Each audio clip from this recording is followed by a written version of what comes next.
Alors avant de continuer, je voudrais juste résumer ce qu'on a vu ce matin en quelques mots.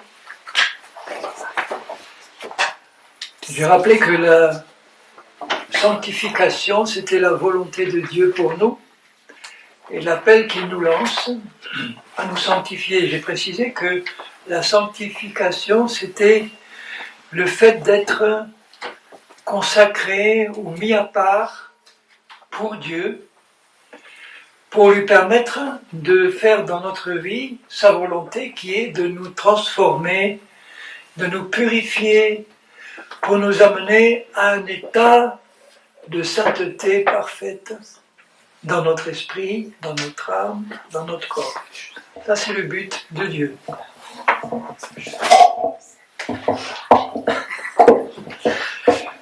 C'est le but de Dieu, ça doit être aussi notre but à nous. Notre volonté doit être au service de la volonté de Dieu. Sinon, Dieu ne pourra pas faire dans nos vies tout ce qu'il veut faire. Alors, j'ai rappelé aussi que la sanctification, le fait d'être progressivement transformé pour devenir saint comme Dieu, c'est un processus que Dieu doit diriger lui-même, qu'il veut piloter lui-même. C'est lui qui a préparé le programme personnalisé pour chacun de nous. Et Dieu est comme d'ailleurs c'est un maître, nous sommes ses disciples, et le maître, lui, il a conçu son programme, il a conçu les moyens, il a développé pour chaque jour de notre vie un programme qui consiste à nous placer dans des situations où nous allons pouvoir apprendre de lui à être perfectionnés et sanctifiés.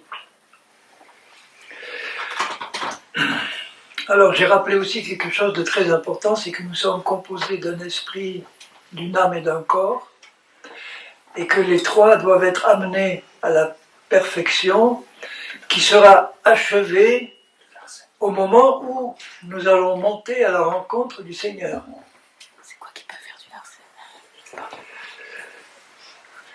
Certains me disent, oui, mais quand je vois la lenteur avec laquelle je suis sanctifié, je me demande si je vais être prêt. Si par exemple le Seigneur revient ce soir à minuit, est-ce que nous sommes dans notre foi capables de dire, quand le Seigneur va venir à minuit, je serai prêt à partir avec lui? Si je pose la question, je vous pose la question, s'il revient à minuit, est-ce que vous êtes certain de partir à sa rencontre? Oui? Non? Peut-être? Si le Seigneur revient ce soir à minuit, c'est possible, hein? Est-ce que vous êtes certain, absolument certain, de partir à sa rencontre?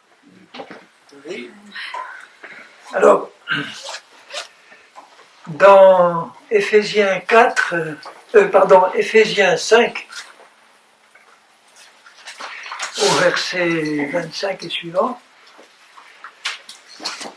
Éphésiens 5, 25, Paul dit, Marie, aimez vos femmes comme Christ a aimé l'Église. Alors, je ne vais pas faire un message là-dessus, mais je m'arrête un instant déjà sur ce verset en disant, Marie chrétien, tu es appelé à aimer ta femme comme Christ a aimé l'Église. C'est pas rien. On ne peut pas être capable humainement de faire ça si on ne reçoit pas la plénitude de l'Esprit de Dieu pour nous conduire dans cette manière d'aimer notre femme. Alors, il ajoute, Christ a aimé l'Église et il s'est livré lui-même pour elle, afin de la sanctifier. Vous voyez le but de Christ, pourquoi il s'est livré sur la croix? On le sait, c'est pour prendre sur lui nos péchés, pour prendre sur lui la condamnation qui nous revenait, pour prendre sur lui la malédiction qui était sur nous, pour prendre sur lui même les conséquences de nos péchés, qui sont les maladies, les infirmités, toutes ces choses-là. Il les a déjà prises sur lui, dans le but de nous ouvrir la porte, de nous libérer de ce fardeau qui était sur nous, pour maintenant nous engager dans ce qui est dans sa volonté, nous sanctifier, nous rendre saints comme lui. Et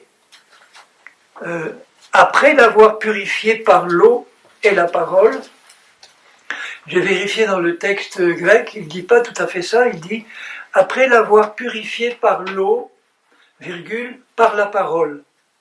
Donc là, il parle de l'eau de la parole, c'est pas l'eau du baptême qui nous purifie, c'est l'eau de la parole.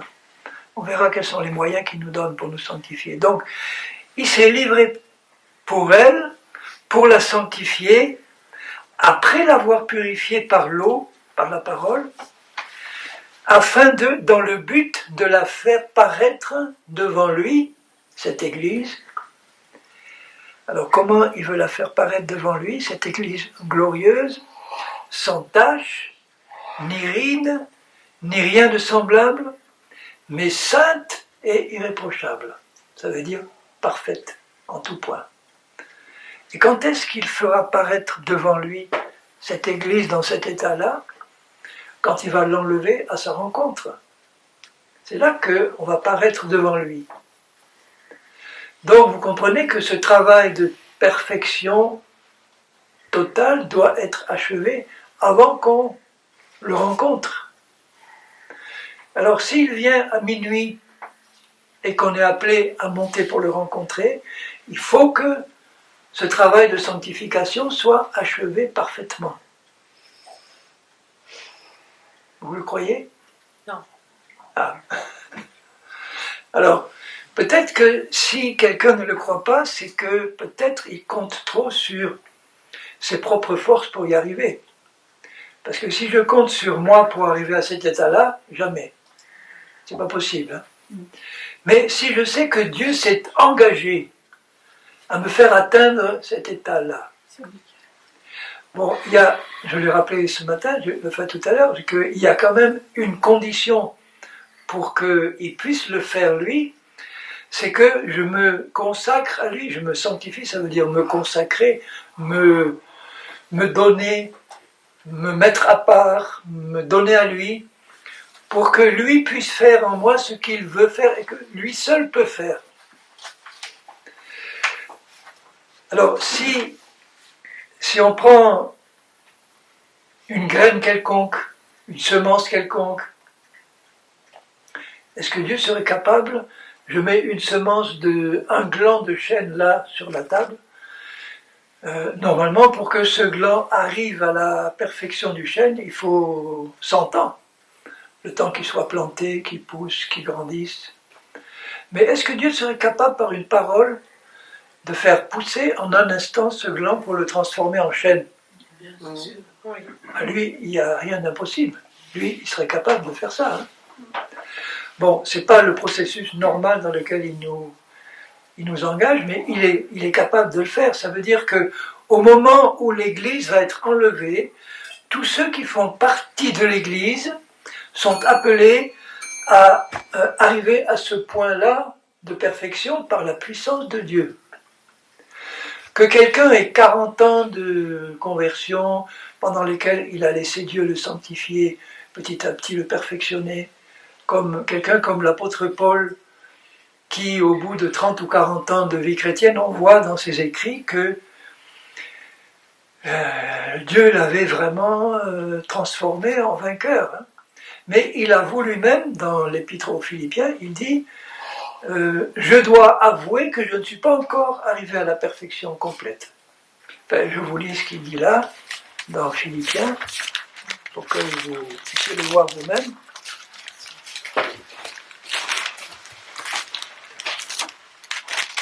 Philippiens, au chapitre 3 et au verset 12, hein, ce n'est pas que j'ai déjà remporté le prix ou que j'ai déjà atteint la perfection. Alors il dit, j'ai pas encore atteint la perfection, mais je cours vers l'avant pour tâcher de le saisir, ce prix de la perfection, puisque moi aussi j'ai été saisi par Jésus-Christ. Frères, je ne pense pas l'avoir saisi, encore la perfection totale. Mais je fais une chose, oubliant ce qui est en arrière, c'est-à-dire tout ce qu'il était avant, tout ce que vous étiez, tout ce qu'on était avant. Oubliez tout ça dans sa tête, il dit, ça c'est passé, c'est terminé. Oubliant tout ce qui était en arrière et me portant vers ce qui est en avant, je cours vers le but pour remporter le prix de la vocation ou de l'appel de Dieu, de la vocation en Jésus-Christ. Et il dit au verset 15, nous tous donc qui sommes parfaits, ayons la même pensée. Et si vous êtes en quelque point d'un autre avis, Dieu vous éclairera aussi là-dessus. Seulement au point où nous sommes parvenus, marchons d'un même pas. En fait, ce même pas, c'est la course vers l'avant. Alors que tu aies une semaine de conversion, ou que tu aies comme Paul là, 40 ans de conversion, la même pensée doit être dans nos cœurs, à partir du moment où j'ai compris que Dieu m'appelle à ce but merveilleux, d'être parfaitement saint comme lui, pour que je sois en communion avec lui, qu'il n'y ait rien qui me sépare de lui. Je dois avoir dans mon cœur et dans ma tête cet objectif-là. Je cours vers le but de la perfection en Christ. Je ne l'ai pas encore atteint, mais je sais que si je garde dans mon cœur cet objectif-là, dans mon cœur, dans ma volonté, je dis Seigneur, je connais ta parole, je connais l'appel que tu m'as donné, tu m'appelles à venir à toi pour que tu me transformes, toi. Mais je me suis consacré à toi pour que tu fasses tout ce que tu veux dans ma vie. Maintenant, Dieu le sait, dans quel état je suis arrivé. Et s'il voit que j'ai dans mon cœur ce désir d'oublier tout ce qui était en arrière, même oublier mes chutes, oublier mes manquements, oublier tout ce que j'ai pu faire de mal dans le passé, parce que je me suis repenti, je suis revenu à Jésus, je regarde à lui maintenant, le sang de Jésus m'a purifié, et maintenant je cours vers le but, et je sais que là, le but c'est Jésus qui me tend les bras, et c'est Jésus en moi qui pilote ma sanctification, qui la conduit. À partir de là, animé de cet état d'esprit-là, Dieu va regarder, imaginer un jeune chrétien qui se convertit une semaine avant l'enlèvement. En une semaine, il n'a pas eu le temps de laisser Dieu faire beaucoup de choses dans sa vie. Mais si dès le départ, il a fait cette expérience dont je parlais ce matin, c'est-à-dire qu'il a compris qu'il était pécheur, que Christ est mort sur la croix pour son péché, et qu'il l'a accepté, même s'il ne connaît encore rien, même s'il n'a pas beaucoup d'enseignements, de révélations, il a quand même mis ses mains entre les mains, mis sa vie entre les mains de Jésus. Alors pourquoi on met notre vie entre les mains de Jésus? Pour qu'il s'en occupe. Et il nous prend tel qu'on est. Il y en a qui arrivent à Jésus avec un passé épouvantable, avec des pensées complètement tordues, des choses qui sont complètement fausses. Mais Dieu regarde au cœur, il voit simplement, si tu t'es approché un jour de lui, que tu as eu l'occasion d'écouter le merveilleux message de l'Évangile, c'est que tu as été quand même attiré à lui et tu t'es laissé attirer, au moins ça, tu t'es laissé attirer à lui. Et dans l'état où tu es, le Seigneur t'a pris, il t'a prise. Et même si tu ne t'en rends pas compte, à l'instant où tu as tourné ta vie vers Jésus, même maladroitement, même encore d'une manière qui n'est pas, disons, très conforme aux critères de beaucoup d'églises, puisque dans beaucoup d'églises, on impose aux jeunes convertis beaucoup de critères. Il faut que tu aies confessé tes péchés, que tu aies fait ci, que tu aies fait ça. Il faut que tu aies cru dans ton cœur ci et ça. Mais il y a aussi une parole qui dit « Quiconque invoquera le nom du Seigneur sera sauvé ». Le brigand sur la croix, qu'est-ce qu'il fait? Il reconnaît devant son copain, l'autre brigand, il lui dit « Nous sommes des criminels. C'est juste qu'on soit condamnés. » Mais lui, là, il savait qu'il n'avait rien fait de mal. Et non seulement ça, mais il a une révélation extraordinaire. Il se tourne vers Jésus, il lui dit « Souviens-toi de moi quand tu viendras dans ton règne. Or, chez les Juifs, celui qui devait venir dans le règne, c'était le Messie.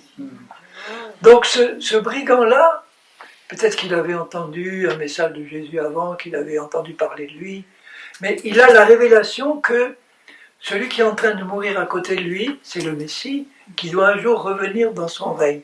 Et il dit simplement, souviens-toi de moi. Il n'est pas entré dans une litanie de confession que Christ est ressuscité, non, il n'était pas encore, qu'il avait besoin de croire que le sang de Jésus le purifiait. Non, il ne connaissait rien de tout ça, mais il demande la grâce de Jésus. Non, souviens-toi de moi quand tu viendras dans ton règne. Pour moi, ça résume une repentance réelle, ça résume le fait qu'il se tourne vers Jésus, qui lui demande son aide, et Jésus lui dit, ce soir, tu seras au paradis avec moi. Ce soir, tu seras au paradis avec moi. Donc tout son passé est effacé, tout ça.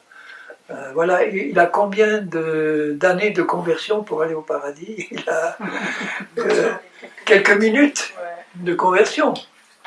Alors, si cet homme-là avait vécu, alors avec le passé de criminel qu'il avait, avec encore peut-être des fausses conceptions, des fausses idées qu'il pouvait avoir, il aurait eu besoin de passer par un processus de sanctification, c'est sûr. Mais je pense qu'avec la révélation qu'il avait eue dès le départ, de l'amour de ce Messie-là pour lui, je pense qu'il aurait suivi le Seigneur et il aurait laissé le Seigneur le transformer petit à petit. Mais entre un jeune qui a une seconde, une minute ou une semaine de conversion et quelqu'un qui a 40 ans de conversion, au dernier moment, ils atteindront le même état de perfection avant d'être enlevés, tous les deux. Et c'est Dieu qui le fera. Alors comment il le fait? Il le fait, je voulais vous expliquer ce matin, il le fait d'abord par une nouvelle naissance de l'esprit, et que notre esprit a déjà atteint la perfection totale en Christ. Et je vous assure que je vous encourage à méditer cette vérité-là. La vérité que vous êtes une nouvelle créature en Christ, que c'est ça votre vraie nature, que Satan va toujours essayer de vous prouver par tous les moyens que c'est pas vrai, que vous êtes un pécheur pourri, que vous en sortirez jamais, que vous êtes un mauvais chrétien, que vous êtes peut-être même pas né de nouveau. Bon, par ces mensonges, il va essayer de vous cacher la vérité qui résulte de l'œuvre de Christ uniquement. Christ a porté sur lui non seulement nos péchés, nos iniquités, nos maladies, etc., mais il a porté notre nature de péché, que la Bible appelle le vieil homme. Nous sommes morts avec lui quand il est mort et nous sommes ressuscités à une vie nouvelle avec lui quand il est ressuscité.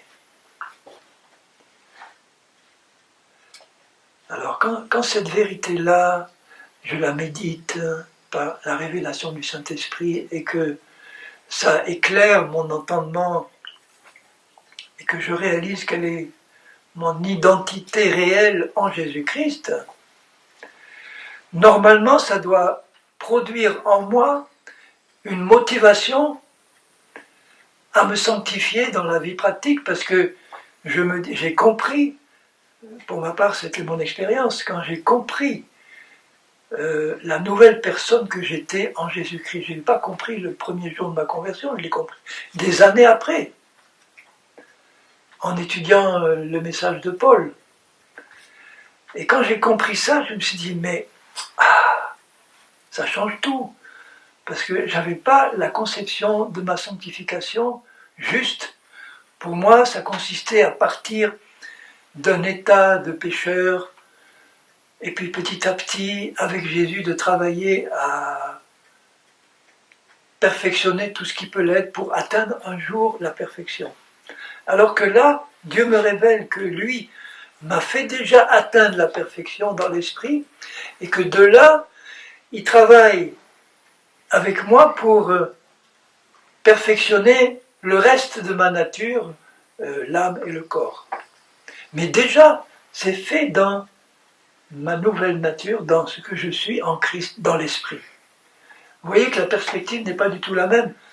Avant, je faisais des efforts pour atteindre un but qui me semblait tellement lointain que je ne pensais pas que je pourrais l'atteindre dans le courant de ma vie, parce que c'était atteindre une perfection absolue en Christ. Et si tu vois, après 10 ans de conversion, tout ce qui reste encore à perfectionner, et qui ne l'est pas, tu dis, à cette vitesse-là, jamais je vais y arriver le jour de l'enlèvement. Et si l'enlèvement vient dans une semaine, je ne serai pas prêt. Alors que là, Dieu te dit, mais ton esprit il est déjà prêt à partir. Ton esprit, c'est ta vraie nature. Ton esprit est déjà arrivé à cette perfection-là. Tout ce que tu dois faire, c'est ne pas, dans ta vie pratique, tomber et t'enfoncer dans le péché, au point où ça sera un poids trop lourd et tu ne pourras pas partir parce que tu ne seras pas prêt, parce que tu vivras dans un péché que tu n'as pas eu le temps de confesser et de régler. Vous comprenez ce que je veux dire? Celui-là, il ne partira pas parce qu'il n'est pas prêt à partir. Alors que si j'ai compris que dans mon esprit, Jésus a fait le travail et qu'il me demande de rester fidèle dans cette course vers la sanctification pratique, de dire par exemple si je sais que il peut m'arriver de pécher, il nous arrive à tous de pécher, parce qu'il n'y a pas seulement les péchés par commission, c'est-à-dire je commets un péché, mais il y a les péchés par omission, puisque si je sais faire quelque chose et que je ne le fais pas, c'est déjà un péché. Si je fais quelque chose sans conviction, c'est un péché. Tout ce qui n'est pas le fruit de conviction est péché. Donc vous voyez, on a, tout au long de notre vie de tous les jours, on a certainement beaucoup de péchés qu'on commet, soit par commission, soit par ignorance, soit par omission, ou bien par manque de conviction. Mais quand on garde dans notre cœur une attitude d'humilité, un esprit de repentance permanent au sens, je suis toujours prêt, Seigneur, à reconnaître tous mes manquements, tout ce que je peux faire qui n'est pas juste. Je ne veux pas rien cacher à Dieu, je veux rester dans ta lumière, Seigneur. Et il y a une parole de la première épître de Jean, qui est puissante, comme toutes les paroles de Dieu, qui dit « Si nous marchons dans la lumière, le sang de Jésus nous purifie en permanence. » Alors, il dit marcher dans la lumière, c'est marcher dans l'amour, ou c'est marcher dans le désir de ne rien cacher à Dieu, et de reconnaître immédiatement tout ce que son esprit me montre. Tout ce que je ne vois pas encore, le Seigneur ne va pas m'en demander compte, les choses que je ne vois pas encore. Mais les choses qui me montrent, qui font partie de son travail de sanctification, il me montre quelque chose qui ne va pas, et il me demande de ne rien cacher, de le reconnaître simplement devant lui. Oui Seigneur, oui j'ai fait ça, oui c'est vrai, ah oui là, merci de m'éclairer, oui là, tu me montres que je viens de faire quelque chose qui n'est pas sain, qui est charnel, je me suis mis en colère, j'ai prononcé un mot grossier, rien que ça, c'est une impureté. Alors le Saint-Esprit immédiatement met ça en lumière, il suffit que je tourne mes yeux, je n'ai même pas besoin d'entrer dans une longue confession à genoux, je tourne mes yeux vers Jésus, je dis, je reconnais Seigneur, ça y est, je n'essaie pas de me cacher. Le sang de Jésus efface en permanence, parce que je suis dans un état d'esprit honnête, je ne cherche pas à me cacher, à jouer les... non, tout va bien, c'est bon, j'ai besoin de rien. Et quand je suis dans cet esprit-là, je bénéficie en permanence de la puissance de purification du sang de Jésus. Parce qu'en fait, il a pris sur lui tous mes péchés, passés, présents et futurs. Il y a des péchés que je vais commettre peut-être demain, je ne vais pas chercher à les commettre, mais enfin, il est possible que je les commette. Jésus les connaissait d'avance, et d'avance il les a pris sur la croix. Mais le pardon de ces péchés ne va pas m'être donné automatiquement, parce que lui, il les a portés il y a 2000 ans. Ils me seront donnés, ce pardon, si en permanence je reste humble, et si je marche dans sa lumière pour reconnaître en permanence. Même 70 fois, 7 fois par jour. Si je reste dans cet esprit-là, vous vous rappelez la parole de Pierre quand il dit à Jésus, Seigneur, combien de fois il faut que je pardonne à mon frère quand il a péché contre moi? Jusqu'à 7 fois par jour? C'était le maximum qu'il pouvait imaginer. Imagine un frère ou ta femme ou ton mari qui t'offense 7 fois par jour. Pour lui, c'était le maximum qu'il pouvait imaginer de pardonner. Au-delà, c'était impensable. Et Jésus lui dit, mais je ne te demande pas 7 fois par jour, 70 fois, 7 fois, 490 fois. Vous voyez que je parle bien suisse. 490 fois par jour, ça fait beaucoup. Mais pourquoi il nous demande de pardonner 490 fois les offenses qu'on nous fait? Parce que lui, il a déjà pardonné tout ça à la croix. Lui, il est prêt à pardonner en permanence. Ça veut dire, c'est pas une question de nombre, c'est permanent. Jésus a pris tous nos péchés. On pourrait en faire 1000 par jour. Il les a déjà tous pris. Mais je ne dois pas en tirer un argument pour dire à Dieu, bon, puisque tu as tout pris ça, alors je peux pécher. C'est bon. C'est déjà payé d'avance par toi. Ça, c'est pas un état d'esprit qui plaît au Seigneur, parce que là, il voit que je veux jouer avec l'œuvre de Christ et que je me moque en fait de ce qu'il a fait.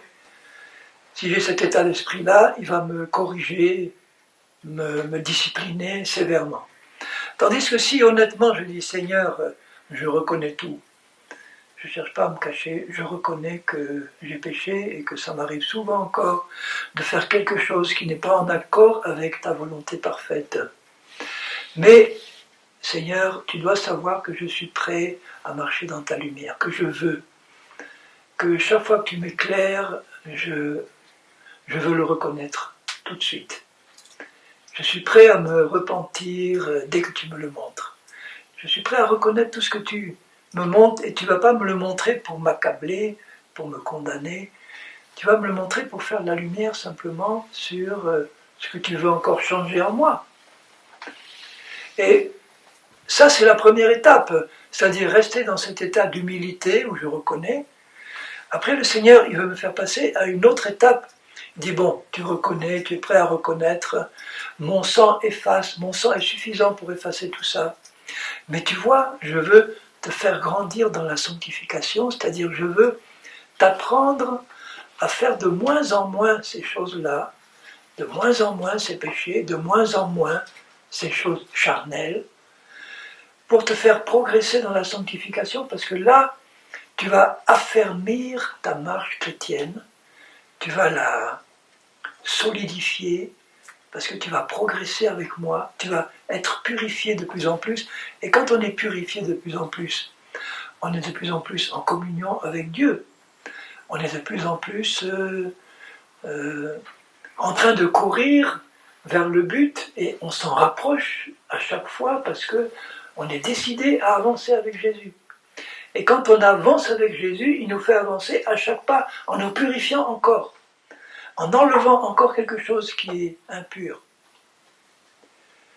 Et ça met dans mon cœur le désir de dire au Seigneur, Seigneur, je ne veux pas simplement que tu me pardonnes tout, parce que tu as payé d'avance tout, je suis prêt à reconnaître tous mes manquements, toutes mes fautes, mais je veux que tu m'apprennes à ne plus pécher, de plus en plus. Je veux que tu m'apprennes à marcher de plus en plus comme Jésus. Je veux que tu m'apprennes à être de plus en plus saint dans ma vie pratique, que mes pensées soient sanctifiées, que mes désirs soient sanctifiés, que mes paroles soient sanctifiées, que le fruit que je produis, c'est-à-dire le fruit c'est quelque chose qui se manifeste sur l'arbre. Hein. Vous savez que Jésus, il est l'arbre, il est le cep, nous sommes les branches, les sarments, et Jésus, il veut que le fruit de l'esprit soit produit dans ma vie de plus en plus. Quand il dit je vous relis dans Jean 15, ce qu'il dit, dans Jean 15, il dit, je suis le vrai cep, parce qu'il y en a des faux, bien sûr, mon père est le vigneron, tout sarment qui est en moi et qui ne porte pas de fruits, il le retranche. Donc ça veut bien dire que ce sarment, il était en lui. Il ne parle pas d'un païen là. Il parle de quelqu'un qui est en Christ, dans le cep. Et il ne porte pas de fruits. Il ne porte pas de fruits parce qu'il est païen.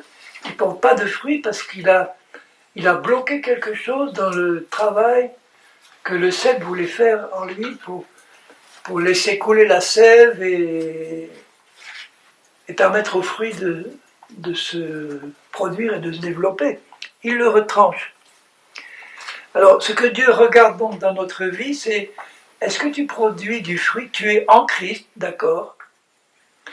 Et moi, je crois que dès le début de notre vie chrétienne, quelqu'un qui est en Christ, il est appelé, même s'il est tout jeune dans la foi, il est appelé à au moins produire un début de fruit, quelque chose qui ressemble à un début de fruit. Je ne sais pas si vous avez regardé des vignes au moment de la floraison, c'est des tout petits, tout petits grains qui sont à peine visibles là, mais déjà c'est un début. Et tout sarment qui porte du fruit, il l'émonde afin qu'il porte encore plus de fruits. Alors il dit pas de fruits, plus de fruits. Déjà vous êtes purs à cause de la parole que je vous ai annoncée. Demeurez en moi et je demeurerai en vous, les deux.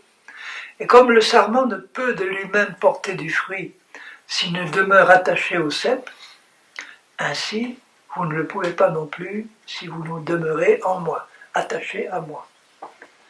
Alors, dans notre vie de jeunes chrétiens, ceux qui sont ici, là, au milieu de nous, on a plus ou moins de nombre d'années de vie chrétienne. Hein.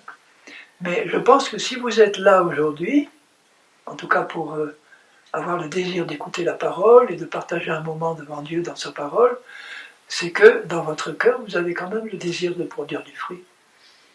C'est que vous avez commencé à en produire. C'est qu'il s'est passé quelque chose dans votre cœur au départ qui vous a incité, malgré les hauts et les bas que certains ont pu avoir, à rester attachés quand même au Seigneur. Vous êtes restés attachés au Seigneur. Alors maintenant, il y a des fruits qui sont produits plus ou moins rapidement, mais le vigneron, il sait ce qu'il faut faire pour faire produire beaucoup de fruits. Il taille, hein. Il coupe ce qui n'est pas bon, il sait ce qu'il faut retrancher, il sait comment on va préparer le sarment pour qu'il porte du fruit. Je suis le cep, vous êtes les sarments, celui qui demeure en moi et en qui je demeure porte beaucoup de fruits, car sans moi vous ne pouvez rien faire. Si quelqu'un ne demeure pas en moi, il est jeté dehors, comme le sarment, il sèche. On ramasse les sarments, on les jette au feu et ils brûlent. Si vous demeurez en moi et que mes paroles demeurent en vous. Alors voilà ce qui nous fait porter le fruit de la vie, c'est que nous décidons de rester attachés au Seigneur et que nous laissons les paroles du Seigneur demeurer en nous. Ça c'est la vie. Les paroles du Seigneur, elles sont esprit et vie. Dans ces paroles-là que je tiens, la Bible là que je tiens, ce sont des lettres écrites avec de l'encre sur du papier. Mais les paroles, elles, qui sont écrites là, elles viennent du cœur de Dieu. Et dans ces paroles-là, il y a toute la vie de Dieu qui est dedans.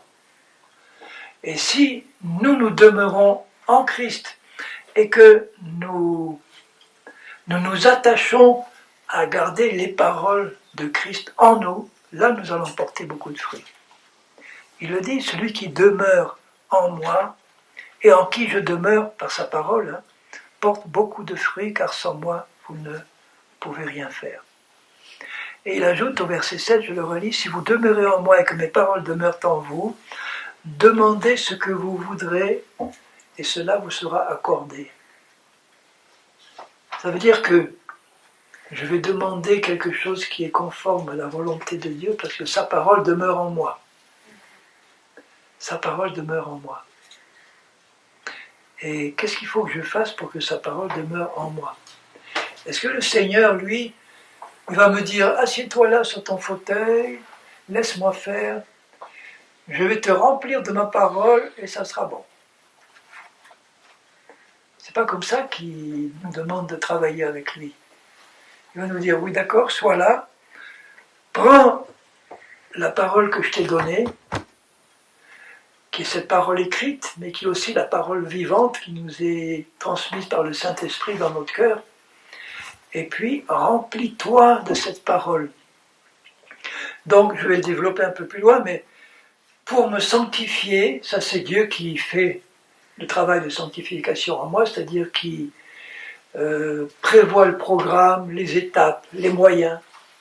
Mais il va me demander, lui, de faire ma part. Ma part, c'est d'utiliser tous les moyens de sanctification qu'il met à ma disposition pour les utiliser comme lui, il veut.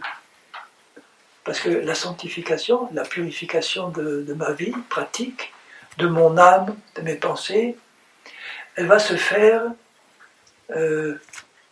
par l'action du Saint-Esprit et de la parole de Dieu dans ma vie.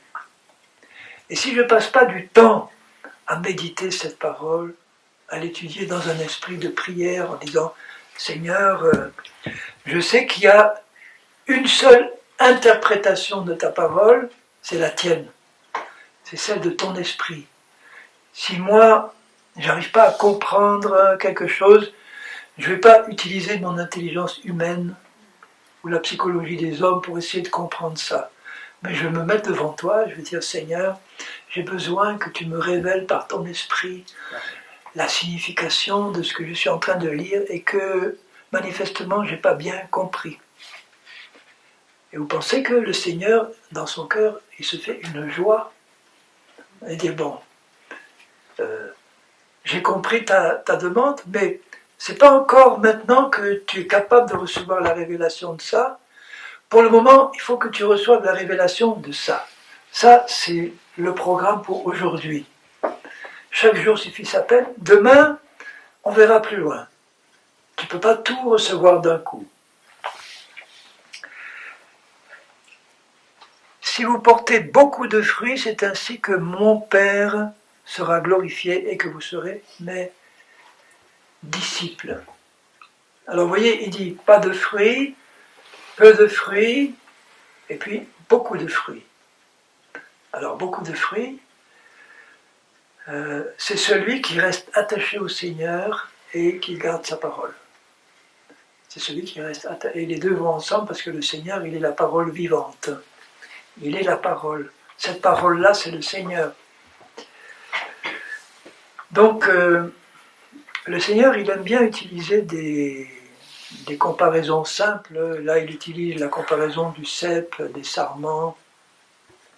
Mais il utilise souvent la comparaison de la semence, puisqu'il dit que la parole de Dieu, c'est une semence. C'est une graine. Et vous savez que quand Dieu a créé le monde, il a tout créé de rien, et il a tout créé, je parle des êtres vivants, il a tout créé de manière à ce que chaque être vivant se reproduise par une semence. Que ce soit les plantes, les animaux, les hommes, on est tous issus d'une semence au départ. Et puis au départ, on était deux petites cellules comme ça dans le sein maternel qui ont été unies. Et déjà de cette petite semence, il y avait nous tout entier là, qui s'est développé après. Et vous prenez je parlais d'un gland, d'une semence de chêne, mais vous réalisez que dans ce petit gland-là, il y a un chêne qui peut vivre 1000 ans, qui va faire un chêne magnifique, énorme, magnifique, tout ça est compris là-dedans. Est-ce que vous réalisez la puissance de vie qu'il y a dans une semence ? Une seule semence. Il y a des gens qui ont été sauvés par un seul verset de la parole. Quelquefois même une partie de verset. Ça suffit parce que dans cette semence-là, il y a la vie de Dieu. Dans toute la parole, chaque verset, chaque mot contient la vie de Dieu. Et cette vie de Dieu, elle est à notre disposition et le moyen qu'il utilise pour que nous puissions recevoir la vie qui est comprise dans cette semence-là, c'est la foi. Si vous prenez, vous savez qu'on a retrouvé des graines en Israël, des noyaux de palmiers dans des tombes juives qui dataient de 2000 ans. Là-bas, le climat est sec, bon, et ils ont planté les noyaux de palmiers et ça a poussé des palmiers qui avaient disparu depuis des centaines d'années, des espèces de palmiers qui ont repoussé comme ils étaient il y a 2000 ans. Alors, vous voyez que la puissance de vie qui était dans cette semence-là, elle était là, mais elle ne pouvait pas se manifester parce qu'elle n'a pas été plantée et arrosée. Alors, il en est de même pour nous. Jésus, il s'est comparé lui-même à une semence. Il a dit, si le grain de blé ne meurt pas, il ne peut pas produire du fruit, il ne peut pas se développer. Donc lui, c'était le grain de blé divin qui a été planté dans cette terre et qui est mort, enfin il n'est pas mort, c'est pas le grain de blé qui meurt, c'est l'enveloppe extérieure qui meurt. C'est pas l'esprit de Jésus qui est mort sur la croix, c'est son corps. C'est l'enveloppe extérieure de Jésus qui est morte. Et là, quand cette enveloppe-là est morte, alors toute la vie du germe, le germe divin qui était dedans, a pu se développer. Et la moisson qui en est sortie, c'est nous. Nous sommes maintenant la moisson qui est sortie de ce grain de blé qui a été planté et qui est passé par la mort. Et la vie qui était dedans a pu sortir. Et maintenant, depuis le temps de Christ, il y a des millions d'êtres humains qui sont passés par la nouvelle naissance grâce à ce grain de blé qui est tombé dans la terre et qui est mort et qui a pu dégager sa vie.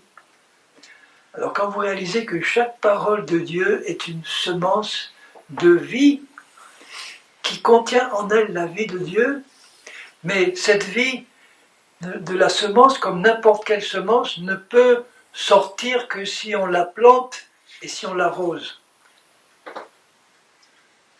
Et c'est pour ça que cette parole-là n'a aucun effet dans nos vies si on ne la plante pas dans un bon terrain pour qu'elle puisse germer, se développer et produire toute la richesse qu'il y a dedans. Alors le travail de sanctification, finalement, peut ressembler, si je le vois sous cet aspect-là un peu particulier, c'est un travail qui peut être comparé à ce qui se passe quand on plante une graine et quand on la laisse se développer et qu'on prend soin de la développer comme il faut. Alors, ceci dit, je vais vous lire un passage dans l'évangile de Marc, au chapitre 7.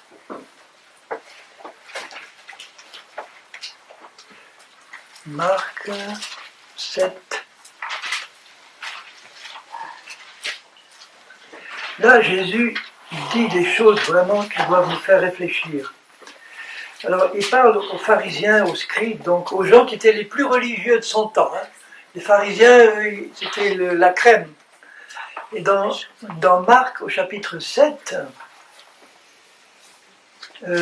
au verset 5, les pharisiens et les scribes lui demandèrent « Pourquoi tes disciples ne suivent-ils pas la tradition des anciens, mais prennent-ils le repas avec des mains impures ?»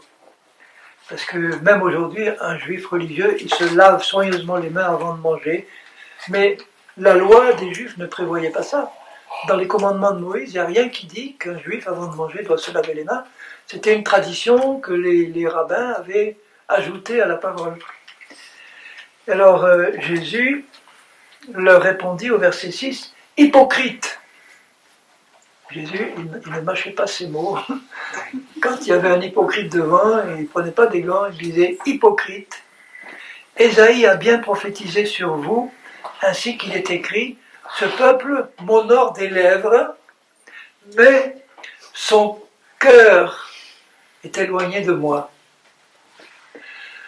Alors, le chrétien qui va réussir sa sanctification avec Jésus, c'est celui qui, dans son cœur, pas dans sa tête, dans son cœur là, dedans, il est attaché au Seigneur. C'est le cœur qui compte. L'intelligence, elle est importante parce que Dieu nous a donné l'intelligence pour comprendre les choses, mais ce n'est pas le fait de comprendre qui est important, c'est le fait d'attacher notre cœur à ce qu'on a compris. Attacher notre cœur à ce qu'on a compris. Les théologiens dont on parlait, c'était quand ce matin, dont on parlait, les théologiens humains qui passent leur temps à concevoir des doctrines, des belles doctrines, c'est des choses qui font travailler leur intelligence, mais ça ne rentre pas dans le cœur. Ce n'est pas des choses auxquelles ils attachent leur cœur. Leur cœur est éloigné de moi. C'est en vain qu'ils m'honorent en donnant des préceptes qui sont des commandements d'hommes. Vous abandonnez le commandement de Dieu et vous observez la tradition des hommes. Alors, ils avaient les commandements de Dieu, ils les mettaient de côté et remplaçaient ça par des commandements d'hommes qui avaient pris la place des commandements de Dieu. Et il leur dit encore au verset 9, « Vous anéantissez fort bien le commandement de Dieu pour garder votre tradition. » Vous vous rendez compte ce qu'il dit ? Vous anéantissez la parole de Dieu parce que vous l'avez remplacée par vos traditions. Est-ce que ce n'est pas le cas dans beaucoup d'églises chrétiennes aujourd'hui ? On remplace la pure parole de Dieu par des doctrines humaines, des traditions humaines, des choses que Dieu n'a pas dites. Ah oui, mais c'est Calvin, je ne sais pas, c'est Luther, c'est un grand chef spirituel qui a dit qu'il fallait faire comme ça. Alors il faut le suivre. Ah oui, mais est-ce que Dieu a dit ça ? Non, pas tout à fait, mais enfin, mon chef spirituel a dit ça. Alors, laisse de côté ton chef spirituel si ce qu'il a dit n'est pas en accord avec ce que Dieu a dit. On n'est pas destiné à suivre des hommes, on est destiné à suivre la parole de Dieu. Alors, il donne un exemple, et puis après, il dit au verset 13, « Vous avez annulé la parole de Dieu par votre tradition que vous avez établie, et vous faites beaucoup d'autres choses semblables. » Nous, ça doit nous parler, parce que comment est-ce qu'on peut se sanctifier si on met de côté la parole pour nous intéresser à des traditions d'hommes? Est-ce que les traditions d'hommes vont nous purifier? Est-ce que les traditions des hommes vont purifier notre intelligence? Non, ça va les souiller au contraire. On va être encore plus souillé qu'avant. Donc si on veut être purifié dans notre âme, c'est un travail qui doit être fait en plantant la semence de Dieu dans nos cœurs, la pure parole de Dieu, et surtout en enlevant de notre cœur les semences qui ne sont pas bonnes. Parce que celles-là aussi, elles produisent une récolte qui est mauvaise, qui produit la mort. Et dans un même cœur, il peut y avoir un mélange. C'est pour ça qu'un chrétien né de nouveau, qui est en train d'être sanctifié, dans son cœur, il peut avoir des semences qui sont mauvaises, des semences qui sont bonnes, il peut avoir des paroles qui viennent de la chair et de Satan, qui vont produire, qui viennent de son cœur, qui vont produire des actes qui sont mauvais, et puis il peut avoir des bonnes semences qui viennent de la parole de Dieu, qui vont produire des paroles et des actes qui sont bons. Mais il y a encore un mélange. Donc il y a encore besoin d'avancer dans la purification. Puisque tout le travail de sanctification se passe dans notre cœur. Et on a besoin de comprendre qu'est-ce que c'est que notre cœur. Moi, la définition la plus simple que je peux donner, selon le contexte, le cœur, il peut parler de l'esprit, puisque c'est la partie la plus profonde de nous. Mais en général, quand Dieu, dans la Bible, parle du cœur de l'homme, il ne parle pas de l'esprit, il parle de la partie de son âme qui aime et qui croit. On va croire avec le cœur. On ne croit pas avec la tête. Avec la tête, on va recevoir une parole, une doctrine, on va comprendre, mais c'est le cœur qui est attaché. Si dans mon cœur j'écoute une doctrine ou une parole et que je me laisse séduire par Satan, parce qu'il est très fort pour présenter des doctrines avec une apparence bien biblique, mais dedans il y a quelque chose qui n'est pas juste. Même si c'est un petit quelque chose, mais il y a un poison là, parce que c'est pas pur. Alors si je ne fais pas attention à la voix du Saint-Esprit, si je ne connais pas bien la parole, je vais écouter ça, et puis je vais dire, oh oui, ça a l'air très bien, et puis il cite des versets, c'est bon, je comprends, et je crois que c'est juste. Je l'accepte comme étant juste. Là, ça passe de la tête, ça descend dans le cœur. La semence, elle est plantée. Quand j'accepte quelque chose comme juste devant Dieu, je plante la semence dans le cœur. Et là, tout de suite, elle commence à germer. Et si je continue à croire que c'est vrai, je l'arrose. Tant que je continue à croire que ça c'est vrai, je l'arrose. Et elle produit évidemment un fruit qui n'est pas bon, puisque ce n'est pas la pure parole de Dieu. Donc je dois vraiment veiller à ce que je laisse descendre dans mon cœur, à ce que je crois. Je dois vraiment prier Dieu en disant, Seigneur, je connais ton désir et ta volonté de m'amener dans la sanctification parfaite.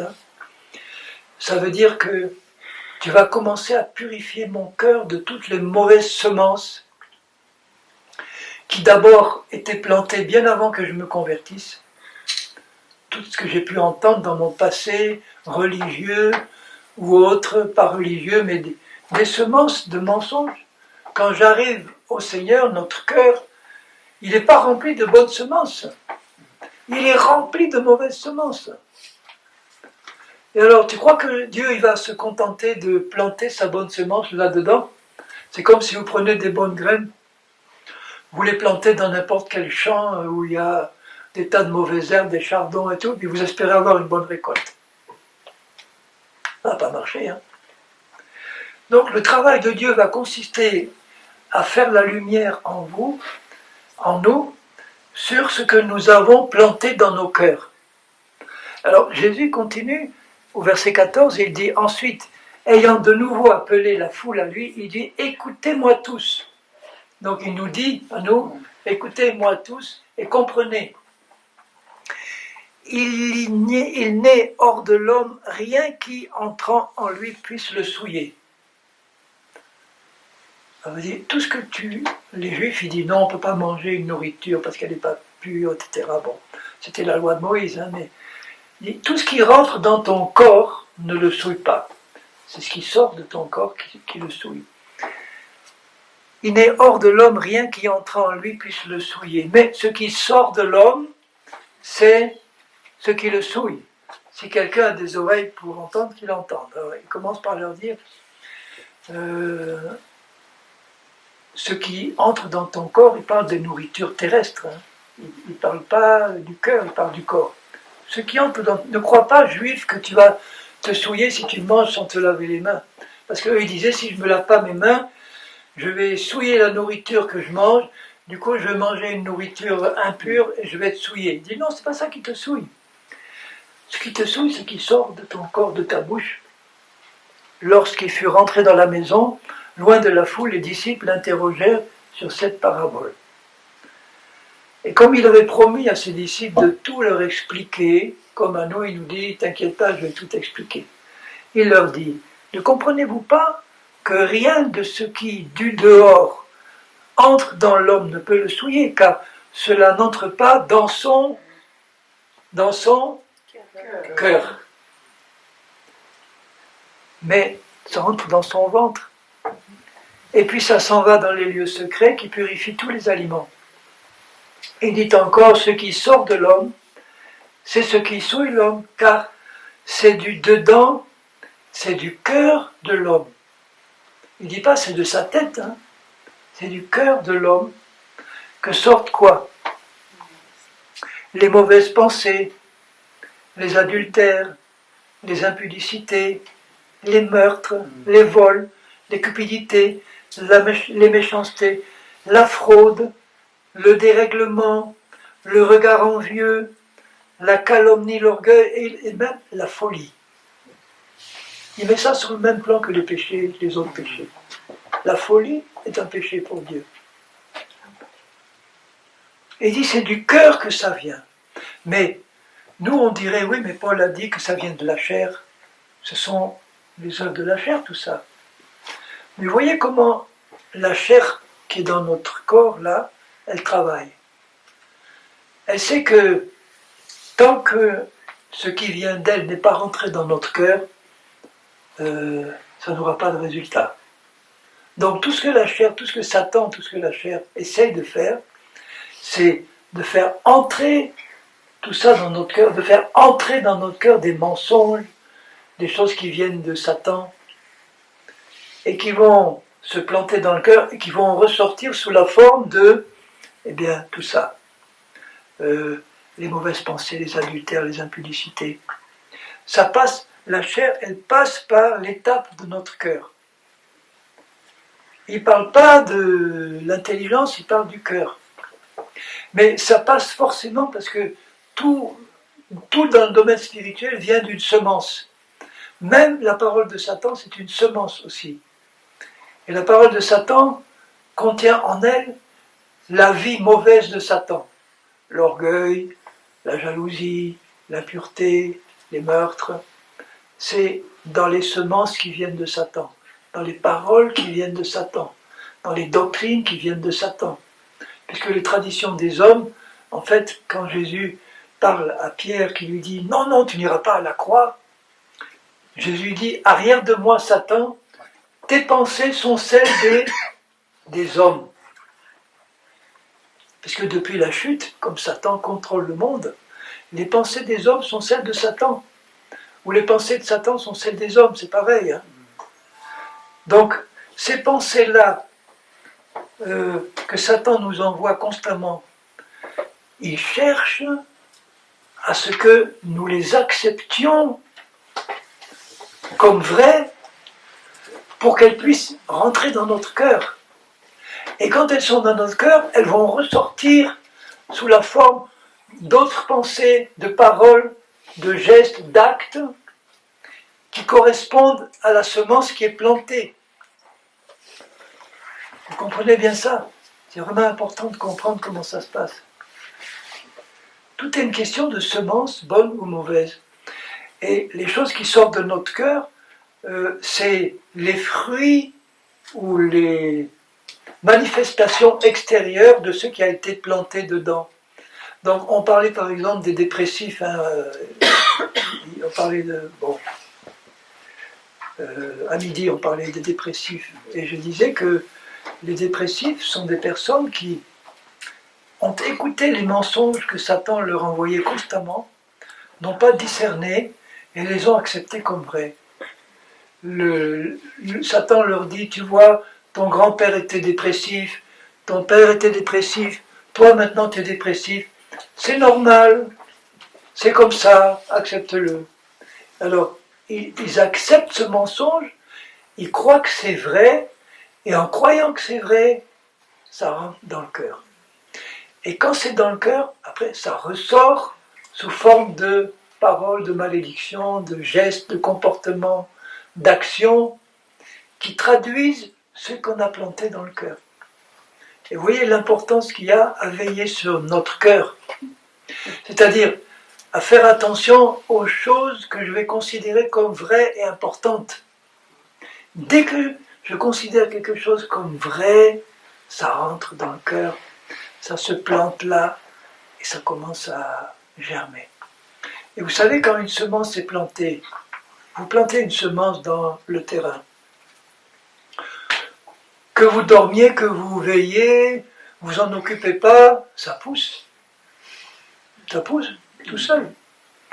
Surtout quand c'est arrosé. Et la personne ou le chrétien qui pense constamment aux mensonges qu'elle croit vrais, le chrétien qui dit par exemple, oh moi, j'ai jamais rien réussi dans ma vie chrétienne, j'ai mené une petite vie chrétienne minable, ordinaire, je oh, je suis rien du tout, je le crois, parce que je l'ai vu dans ma vie.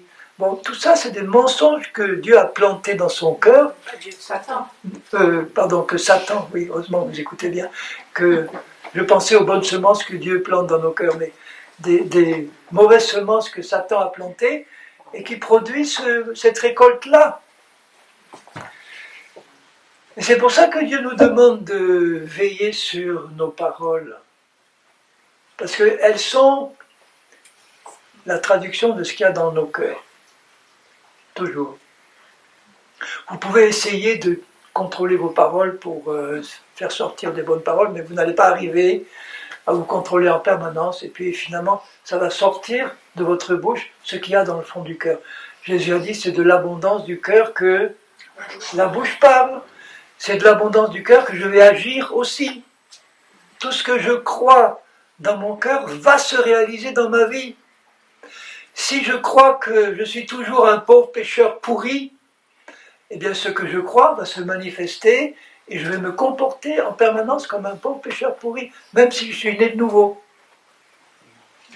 Je vais dire je suis un pauvre pécheur pourri, mais sauvé par grâce, donc je suis au bénéfice du sang de Jésus, mais dans le fond de mon cœur, je crois que je suis un pauvre pécheur pourri. Un incapable. Et j'ai eu souvent à conseiller des frères dans ma propre église, des frères qui avaient eu, ou sœurs, mais enfin, je pense à un frère qui ont eu un passé terrible, un passé très, très lourd. C'est pas la dernière trompette. Et alors, ils arrivent au Seigneur avec une image d'eux-mêmes qui est complètement négative. Parce que dans leur passé, il y a eu des choses terribles, ils ont tout raté, ça a été vraiment... Et ils arrivent là, et ce frère, il me dit en privé, parce qu'on a une bonne relation, il me dit, moi je suis incapable de recevoir de l'amour et de manifester de l'amour. D'abord, c'était un enfant qui avait été rejeté, je crois qu'il avait été abandonné, il ne sait pas de qui il est né, une enfance terrible, bon, enfin bref. Et du coup, bien qu'étant chrétien depuis de nombreuses années, il a dans sa tête, il croit qu'il est incapable de manifester de l'amour et de le recevoir. Il croit ça. Et donc il le confesse de sa bouche, et du coup ça le bloque. Parce qu'en fait, l'amour de Dieu dans la parole dit que, et je sais qu'il est né de nouveau ce frère, et il le sait aussi lui, et l'amour de Dieu a été déversé dans nos cœurs par le Saint-Esprit. C'est écrit dans Romains 5. Alors il lit ça, il dit oui, mais c'est pas vrai pour moi. Oui, c'est pas vrai pour moi. Alors je le regarde dans les yeux, je me vois à la fin d'un culte, je le vois et puis je dis écoute mon frère, moi je te dis vraiment que je t'aime, mais de tout mon cœur je t'aime. Dieu a mis cet amour dans mon cœur pour toi, je ne m'occupe pas de ton passé, de ce que tu étais avant, non. Je t'aime, voilà, je t'aime. Et alors, j'aimerais bien que tu me dises que tu m'aimes. Il me dit, je t'apprécie beaucoup. Mais il n'arrivait pas à sortir. J'ai dit, mais dis-moi simplement, je t'aime, mon frère, parce que c'est ça la réalité. Peut-être que tu ne le sens pas, mais dis-le par la foi. Je t'apprécie beaucoup. Et un jour, à la fin du culte, on est sortis ensemble, et je le vois, il me prend par le bras, il me regarde, il me dit, tu sais que je t'aime. Ah, il dit, alors là, tu as laissé sortir de ta bouche quelque chose qui vient de ton cœur, ça veut dire que tu commences à voir un travail que le Seigneur a fait dans ton cœur pour enlever ces mauvaises graines, des mensonges que tu croyais, et tu acceptes maintenant, tu as accepté de planter les bonnes graines, qu'en tant qu'enfant de Dieu, Dieu t'a rendu capable d'aimer. En tant qu'enfant de Dieu, il t'a rendu capable, il a déversé son amour en toi. Et il veut t'apprendre de plus en plus à le déverser sur les autres. Et toi, à recevoir l'amour de Dieu. Je crois qu'il y a beaucoup de chrétiens qui ont du mal à recevoir pour eux-mêmes l'amour de Dieu. Parce qu'ils se sentent tellement indignes Ils ont l'impression que Dieu les regarde un peu avec une sorte d'égo parce que ils ne sont pas dignes d'être aimés, quoi. Mais l'amour de Dieu ne dépend pas de notre dignité à être aimé. Il nous aime parce qu'il est amour. Dieu a tant aimé le monde pourri qu'il a donné son Fils Jésus pour que quiconque croit en lui. Et quand il dit dans Jean 14, il dit je vous ai aimé comme mon Père m'aime, comme mon Père m'aime. Alors réfléchissez un moment. Jésus, il t'aime comme le Père aime Jésus. Alors je me dis, moi, c'est normal que le Père, il y en a qui se disent, c'est normal que le Père aime Jésus parce que Jésus, il n'a jamais rien fait de mal, il a toujours été obéissant, donc c'est normal. Oui, mais il dit, maintenant moi, je vous aime exactement comme mon Père m'aime. Donc ça ne dépend pas de nos performances. C'est simplement parce qu'il est amour. Et puis dans Jean 17, il dit,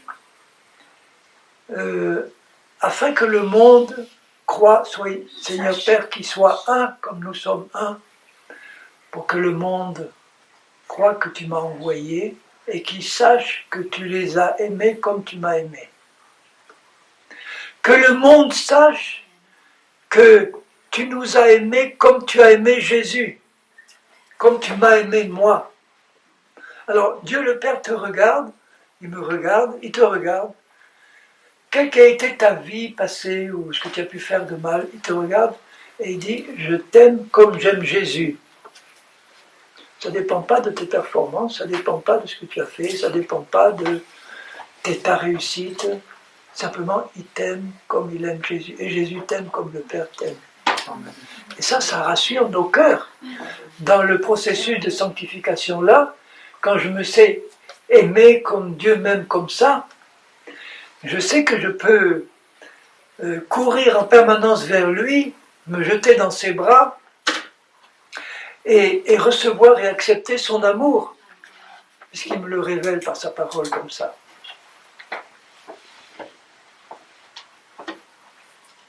Vous réalisez ça? Alors,